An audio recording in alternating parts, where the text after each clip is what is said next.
know exactly when. I don't know if it was like the beginning of the year or if it was like the ending of the year, but do you guys remember where I said that God showed me a vision of somebody jumping out of a plane, and they were jumping out of a plane, and it seemed like, at least like, it seemed like they were falling, but then a parachute came out of nowhere and saved them. Remember when I told you guys I had that vision, and I put a video out and I used that vision that I had as an analogy in that video? Okay, well, the Lord said to me, this is something that's pertaining to my situation, and the reason why I'm bringing it up is because he told me to post it, because it's going to help many of you guys. This is the year of accountability. This is also the year of justice, okay? And there's a bunch of people that are going through similar things that I'm going through. It's not the same circumstance, but the point of the matter is there was some sort of injustice that was involved. There was some sort of deception that was involved. There was some sort of lie that was involved. And there was people that were teaming up against many of God's people, trying to, create some injustice, trying to create havoc and chaos in their life. And I'm going to go to the reference of the book of Esther, because that's one of the books he gave me. He also gave me the book of Joel, and he also gave me the book of Exodus with Pharaoh, okay? So pertaining to the book of Esther, you have to remember something. Mordecai stuck to his values. He's very loyal to his values. And when Haman was being exalted by the king, Mordecai refused to bow down to Haman, because Mordecai was sticking to his values. Mordecai has integrity, right? And stuck to his values, okay? Haman got really offended at the fact that Mordecai would not bow down to him. But instead of Haman just being upset at Mordecai, Haman wanted to affect Mordecai in the worst way possible. He wanted to not only kill Mordecai, but he wanted the Jews to also suffer, because Mordecai is a Jew. However, Haman did not know that Esther was a Jew. Esther kind of kept that private until the end. But Haman knew that Mordecai was a Jew, and Haman wanted to not only punish Mordecai, but he also wanted to punish the Jew. Mordecai was exalted by the king, because Mordecai ended up being exalted by the king afterwards. That further angered Haman, okay? So many of you guys, what the Lord was showing me is that many of you guys, you guys have been sticking to your morals and values no matter what. Ever since you've been on this walk, you have stuck to your morals and values. And there's people that see that you're sticking to your morals and values. There's people that see that you're not a sellout, that you're a good person, that you are loyal to God, and nothing is going to take you, nothing's going to come in between your relationship with God, okay? And there's people that see this about you, and they see that because of your loyalty, because of your morals and values, this is why you are where you are today. This is why you are extremely blessed, okay? And this bothers people, because there's people out there who have to, gossip to get to a certain level of their life. They have to tear someone else down to build themselves up. There's people that have to sell out, or they have to steal to be blessed. There's people that have to do things against value, against integrity, in order to receive some sort of personal gain. But you don't have to do that. Your good character through Christ is what is ultimately blessing you, okay? And when people see this integrity about you, it really bothers them, because it's a mirror being shined on them. People tend to wonder, why you? Why are you so blessed? Why are you favored by God? Why are you so protected by God? But what people don't understand is it's not just about what you're seeing about somebody on the external. It's what is going on behind closed doors is why a person is blessed by God, because we don't know what people do behind closed doors, right? You can look at someone and think that somebody is just pretending, or they're fake, or they're this and then that. But if you were to get a glimpse of behind the scenes, and you were to see who they are behind closed doors, that would confirm to you that the person that you're in front of, the person that you are seeing every day, is the exact same person behind closed doors.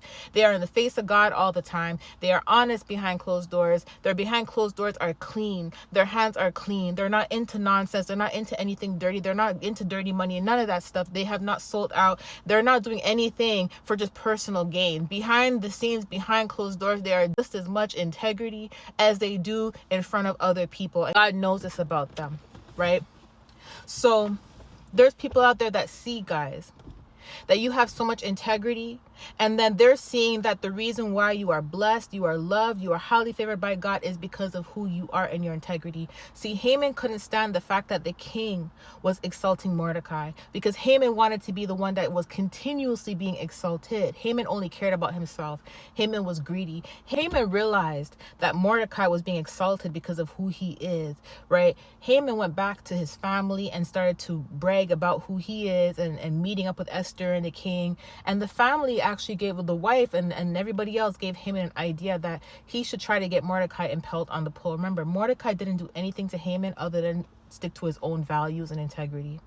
Okay, and that angered Haman. But not only did it anger Haman, but it made Haman want to turn against people that had nothing to do, with his beef between him and Mordecai. Haman wanted to go after innocent people. Haman wanted to create injustice for innocent people because of how he felt about Mordecai, right? So what happened was the tables turned. Remember, while Haman plotted to get Mordecai impaled on the pole, what Haman didn't realize was that, there was justice already being done behind the scenes, right? Remember, when Haman decided to try to get Mordecai impaled on the pole, when Haman sent in the request for the Jews to be destroyed, remember that Haman also said he was going to offer some of his own money to make sure that this happens. Okay, he was going to make a payment, and he was going to put in some sort of offering or payment when this happened. So he was willing to put payments towards this. Okay, that's how deceitful Haman is. Okay, and this is in the book of Esther. All right, now the next example of this is the book of Joel. And I talked about this the other day, where the priests were praying to God and asking God to do something, and asking God, to do something, because these people were mocking them. And these people were like, where is your God? Where is your God? The other example of this is Pharaoh. Okay, now with the example of Pharaoh and Moses, remember, God gave Pharaoh multiple warnings. And he sent multiple warnings through Moses and through Aaron, and told the Pharaoh to leave the Israelites alone, to let them go. Because Pharaoh wanted to punish the Israelites. Pharaoh wanted to enslave the Israelites. He did not want them to receive any form of justice, any form of blessing, he did not want them to go towards their destiny. And when Pharaoh was told to leave the Israelites alone and let them go, Pharaoh did not listen until God's wrath touched him. But after a while, he let them go. He finally let them go. But his heart got hardened, and God allowed it, and he went back after them. But it was still according to God's will that Pharaoh did go back after the Israelites. It was definitely according to God's will, and it's what actually led them to where they needed to be, right? Now, the point of me making this video is that the Lord showed me, okay, this is why I said, this is my situation, but the Lord wanted me to share with you guys, because many of you guys are going through the same injustice, but different circumstances, okay? The Lord showed me that many of you guys, right, he has, just like he warned Pharaoh, and he showed Pharaoh, remember, God warned Pharaoh many times, and he showed Pharaoh what would happen. He told Moses and them to deliver a message to Pharaoh and tell Pharaoh what is going to happen if he does not listen to God and he does not release the Israelites, if he does not let go of the Israelites, because he wanted to keep the Israelites in bondage, in slavery. He wanted full control over the Israelites, right? Over their outcome, over their destiny, and everything like that, right? And same situation with Haman. Haman wanted to have full control of the situation. That's why he went behind everyone's back, and he even said he was going to offer a payment to make this request happen. Mordecai is being impaled on the pole, and the Jews are also going to be destroyed. That was Haman's motives. He was also very selfish, right? The Lord said that he has shown the enemies the consequences of their actions. Okay, now going back to the vision that God showed me, the Lord showed me two men that were in a rush to do evil. They were in such a rush to do evil. They were actually on a plane, okay, and they thought they actually got away, so they were trying to hurry up and get off the plane where the evil was happening. So there was a plane, and there was a bunch of evil going on the plane, and they were in such a rush to get off the plane because they did not want to get caught for what it is that they did, okay? They were in such a rush to get away from what it is that they did, knowing that they were wrong, to the point where when they jumped out the plane, they realized that they forgot their parachutes. They were in such a rush to jump out of that plane to get away from their folly, to get away from their wrath, to get away from their wickedness. They jumped out the plane without their parachutes. Okay, the Lord showed me these two men were falling from the plane, and when they realized they didn't have any parachute on their back, they started to panic, and both of them were in the air falling to their death. Okay, and they were both panicking because they're like, I don't know what's gonna happen. Right before they hit the ground to their death, they both repented.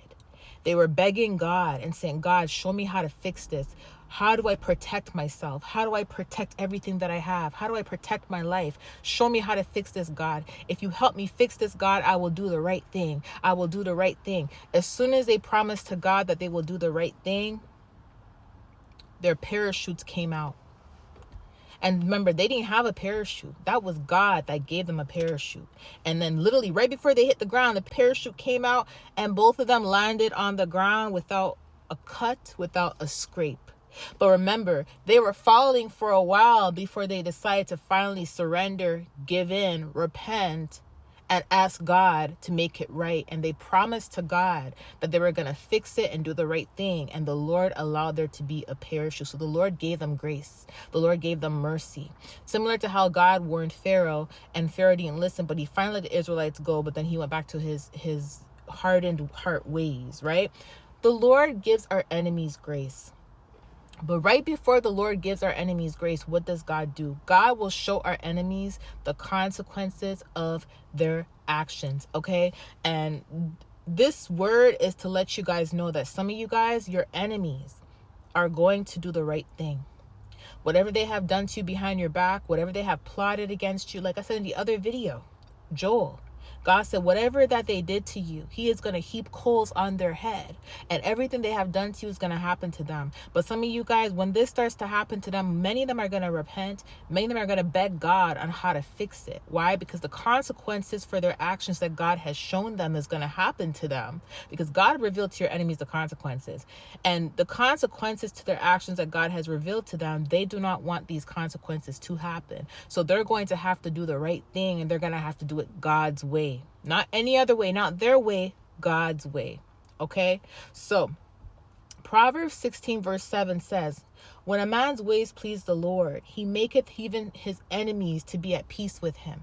So when your ways are pleasing to the Lord, it makes even your enemies want to make peace with you. And that's what I was saying earlier when I stated that many of you guys, you're in front of everybody else, you're in public, you're wherever you are, is exactly how behind closed doors is. Except behind closed doors, you may have more of a intimate moments with God. You won't, you won't be doing all that probably publicly. You are not fasting publicly like the Pharisees do. You're not always praying publicly like the Pharisees do just to be seen.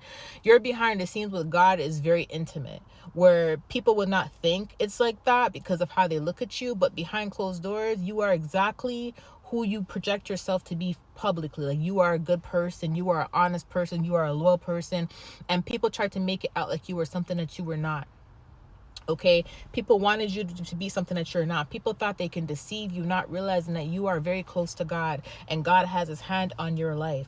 God is exalting you. Okay, they don't understand how highly protected you are. They don't understand how highly loved you are, and how highly favored you are by God because of your right ways, because of your good ways. Okay, the scripture here says again, when a man's ways please the Lord, he maketh even his enemies be at peace with him. So the Lord right now is showing your enemies the consequences of their actions, and he is giving them instructions and letting them know what they need to do. Not only is he giving them instructions, but like Pharaoh received instructions from Moses and Aaron, God is allowing other people to give your enemies the exact same instructions that he has given them. So your God has already shown your enemy, whether it be through dream, through vision, God has already shown your enemies his consequences for their life, right? But what God is also doing is he is allowing there to be witnesses. He's allowing other people who are around them, right, or who are associated with them, to also share these instructions, to let them know this is the only way you're going to be able to fix this. This is the only way you're going to be able to do this. And how are they going to do it? They're going to have to do it God's way. And that's by making peace with you. Okay? I love you guys. I'll talk to you soon. Bye.